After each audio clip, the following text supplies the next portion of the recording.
Alright, guys, one last day of ovulation strip, but I feel like today's is darker than yesterday's, even though it's not as dark as my peak day. So I don't understand that, but I would have probably be showing you somewhere what the line progression looks like.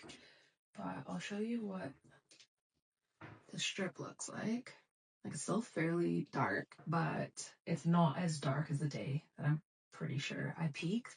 And this is totally why I hate using like cheap strips like this, and why I prefer to use like my clear blue ovulation kit, because that one will tell me, it will tell me like low, peak, no, it will tell me low, high, and then peak.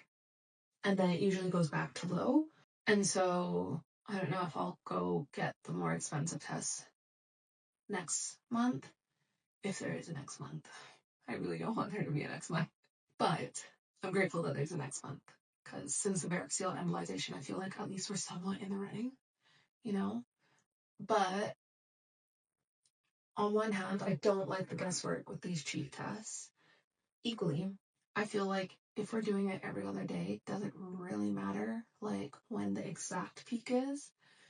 I feel like it's easy to get lost in the neurosis of all of that, and I just feel like I don't need to do that when we now know what what's causing the infertility, and it wasn't my ovulation, it was the variceal. And at this moment of time, I've just put up a reel and a TikTok of how I don't believe that health is always synonymous with infertility, because for the longest time, I was really beating up on my health, because my partner is the one that works out every day.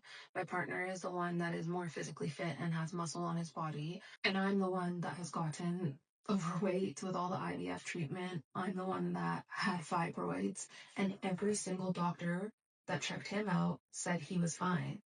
But through an inkling that I had, even though he's been checked with the variceal multiple times, they said he was a healthy one and I wasn't.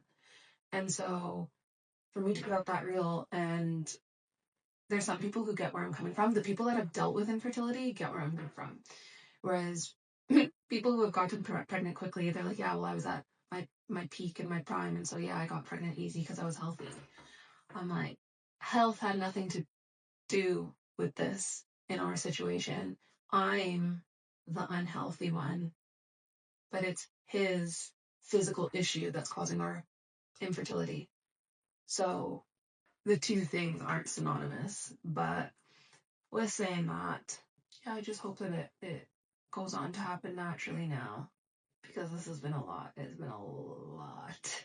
And it's not just a lot that it's been on my body, the way I've mentally beat up on myself for not being healthy, and then to find out no matter how healthy I got wouldn't have changed the outcome, feels like the biggest mindfuck of all of this. And it has really highlighted to me how unkind I've been to myself. So I just hope this works.